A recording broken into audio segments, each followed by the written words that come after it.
Good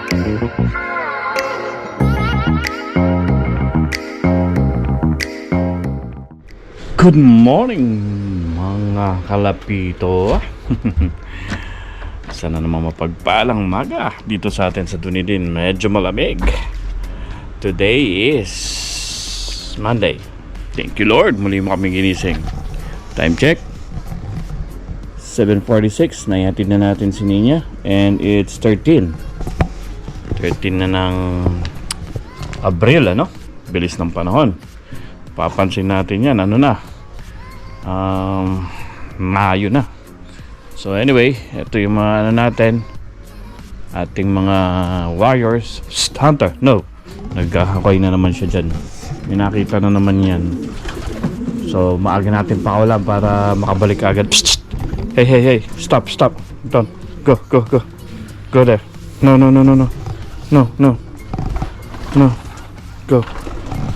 go, Hunter.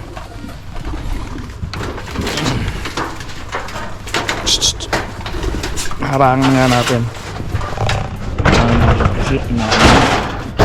Hunter, no! Shh. That's not us. Go. Go there. Hunter. I told you not to do it. Naguhukay kasi siya mga kalapito. Eh, magdudumi na naman yan. Ayan, kulit yan eh. Babalikan niya yan. Takpan natin.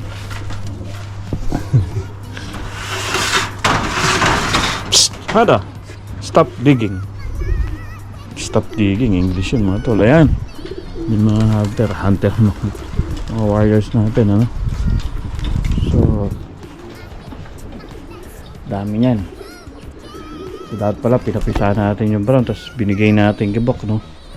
Di akala natin mabubuo agad natin to, tapos may bibigay yung luma na yun agad kay Jake eh.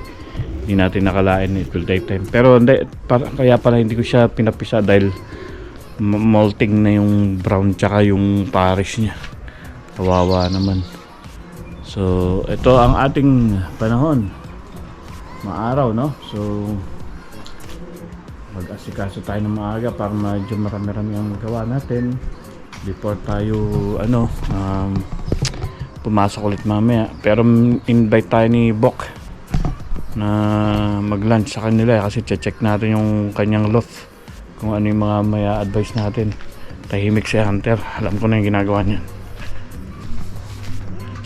Hey Hunter, I told you stop it. Stop digging. Kaya ayaw ka palabasin dito eh, makulit. Naghuhukay. Stop. Yan mga tol, mga kalapito. Ayaw nilang magsironda, nilalamig. Ayan o. Pwede naman silang magsilabas na ulit.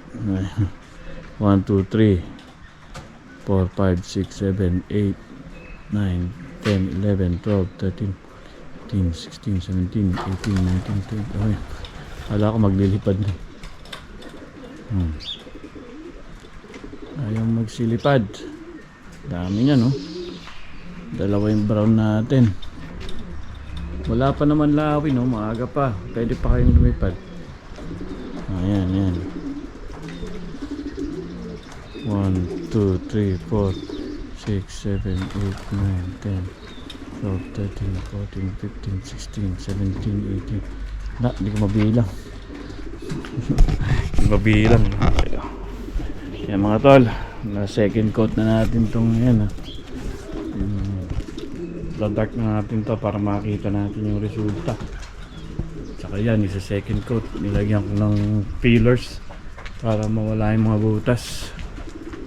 Clean up lang natin yan. Ganda na, ayos na mga tol, mga kalapito. Tatapos na tayo dito sa bahay. So susunod natin yung loft natin. Dahil maaraw ngayon, i-ano natin ang pagpintura. Tuloy natin. Pero try ko muna magluto kung hindi na frozen yung isda, para hindi na magluto yung panganay ko, magligpit na lang. So ayan mga tol, ayaw pa rin magsilipad. Tignan ko may lawin. Ngayon na kayo lumipad, mamaya may lawin na. May hook. Yan na, labasan na. Lahat, oh yan. Oh. First try ko to, paglabas lahat. Ayan. Ayan na.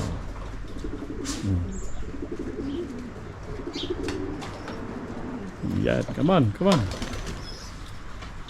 Ikaw, labas na. Mamarako ka pa dyan. Yan na, lalabas na yan. Nangitlog na naman yata yung black chick. Nangitlog na naman. Sa mga taga North Island, mga kalapito natin dyan, sana wala hong naapektuhan masyado nung cyclone, ano? Para makarecover agad ang lugar. Halos parang binaha pa lang nung kamakailan. Ngayon ba, cyclone na naman. Anyway, dati tayong nakatira dyan, 2 years din tayo. 2019 nung dumating tayo rito sa New Zealand hanggang 2022 ng January. Kasi January lumipat na kami rito, 2022. Tama ba? Oh, tama. 2022 January kami dito sa Dunedin. Kasi mag-aaral yung eldest daughter namin sa university, tapos si Mrs. din ay nakakuha ng work na maganda. Wala sa operating theater. Infection control na siya dati. Pero ngayon lumipat siya ulit. Medyo mas light para makapahinga siya ng konti. Pahinga ng konti, meron pa rin. So ayaw magsilipad. Ayan natin. Mamaya ulit mga tol. Pakainin ko lang yung breeders. Bye. Hunter. O yan.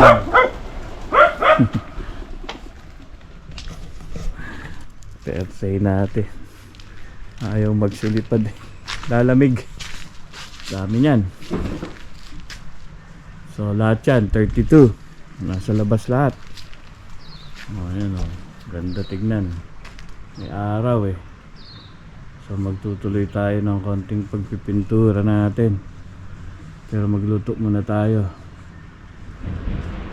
Right. Ganda ng araw oh. Wala pa naman lawin eh. Time check 7:56 na kayo lumipad. Tingnan natin kung ano to. Ranging. Pero dapat mag-ranging doon sila lumayo. Para hindi sila maano ng hawk. Konti na lang tapos na tayo magpintura mga tol, mga kalapito. Tapusin natin tong light color bago tayo mag-start sa dark, para yan kahit matuluan lalim. Nalalayo na yan. Ayun, dun sila umano, dun sa malayo. Kita ba rito? Kita naman. Tingnan natin dun sa labas saglit bago tayo magkape. Yan mga tol, dami nating nagawa. Sana bago mag winter tapos na tong lahat, para sa loob na lang. Mahirap kasi kumalaw sa yung alaga ko, mga habol. Pistoy, aaway na naman yan. Punta lang yan doon sa kapitbahay, mga away. Naaway yung pusa. Tingnan nyo. Ayun. Sana yun. Ayun. Aso naman ng kapitbahay ang inaway.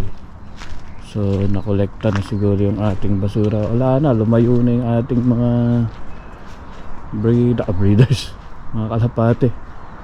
Wala na. Doon na, sumibat na. Pwede na tayong magkape nito.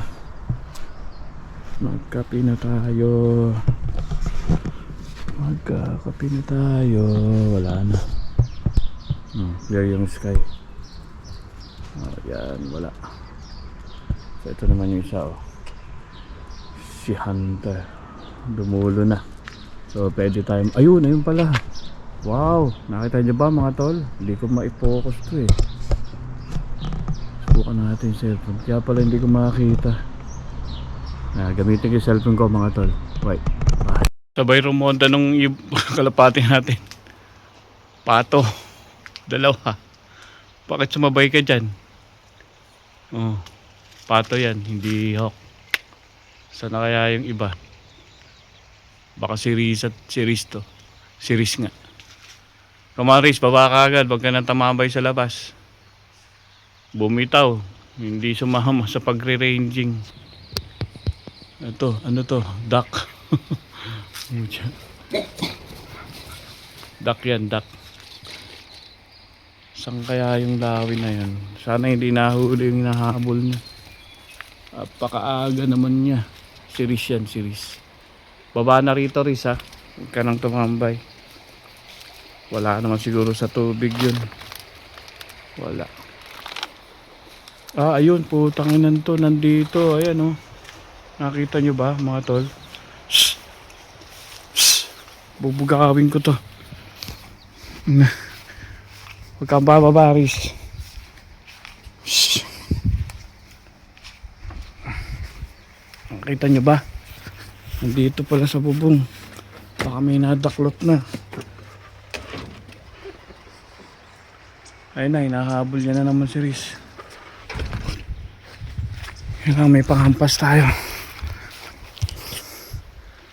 Shit. Shh.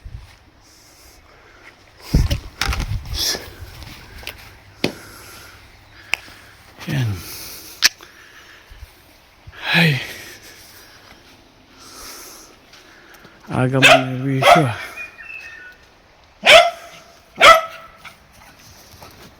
Tulo. Ang takpan ng wire. Taas. Saan kaya? Ayun, putang ina, may hinahabol na naman. Nakakita nyo ba yun, mga tol? Dito lang talaga nakatira tong lawi na to. Nawala tuloy sa focus to. Kaya, punta ko nga. Okay na yan. Ayup yan, mamaya. Kakatahin talaga natin yung pag nahuli natin. Sobrang aga talaga ng lawi na yun. Pag nahuli ko yun.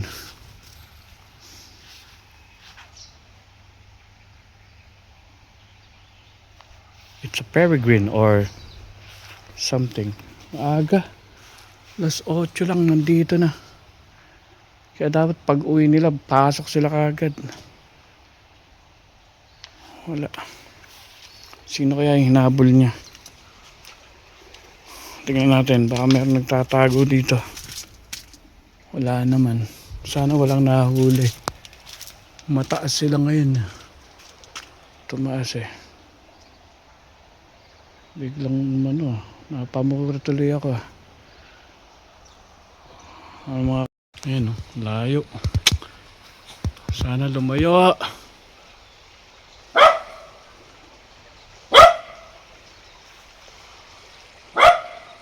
Abutan. Hindi na muna pagpapakawala. Abutan si Riz, oh. Ayan na. Sana hindi. May baril lang ako. Binaril ko na yan. Dive, dive, dive, dive, dive. Dive, dive. Dive. Dive, Riz. Dive, dive. Ay, nako. Nakakabisit. Bariling kita. Dive, Riz. Dive. Wala na. Ayan na. Inabot na. Wala na. Inabot na. Bad trip. Wala na. Ayan mga kalapito. Isang napakalungkot na umaga, no? Medyo malungkot kasi yung isang alaga natin na abutan ng hook, na daklot. Kitang kita natin. Hindi ko na lang siguro nakuhanan sa camera. Hindi ko na kinuhanan kasi nga malungkot eh. So kaya yung mga ibon natin hindi po bumabalik. Tagal. Nagdapo na yan sa ibang lugar. Ganitong katagal, sobrang 1 oras na. Hindi na medyo natakot sila kasi dumapo talaga rito yung hook eh. Nantay yung kung sino yung babalik dito sa bubong ng kapitbahay dyan. Dumapo dyan yung hook eh. Kasi walang nadaklot siguro. May nadaklot, di ko alam. Malalaman natin mamaya yan. So yung isa nating alaga nadaklot talaga, natuluyan na. Tapos nandun yung isa, yung puti, yung mili. Alaga natin. Alaga natin isa, ayun. Bakit ko raw siya iniwan? Alam niya kung saan siya dudungaw eh. Gustong pumunta eh. Basa eh. Ay nako, ayan oh, wala rito. Wala rin sa puno. Yan oh, mga flyers natin. Takot na sila sa hook. Ano bang gagawin ko? Advice naman sa akin ng mga kasama ko sa work, bumili ko ng pellet gun or air gun para maano natin yung hook. Naawa naman ako pag namatay, tapos may mga inakay yun, mamatay inakay. Eh binalik din sa akin yung tanong. Naawa ka dun sa mga inakay nila, pero yun, paglaki nun, ganun din gagawin nun. Kakainin din yung mga kalapati mo nun. So mas maigi dito sa lugar mo eh, malinis mo, walang masyadong hook. Yun lang talaga nag-iisang hook. Inaraw-araw ako nun. Ano, comment down below. Bili ba tayo ng pellet gun o air gun? Yung ano lang, kahit wala ng license, yung allowed na magkaroon tayo rito. Pwedeng pambugaw or kung mamatay siya.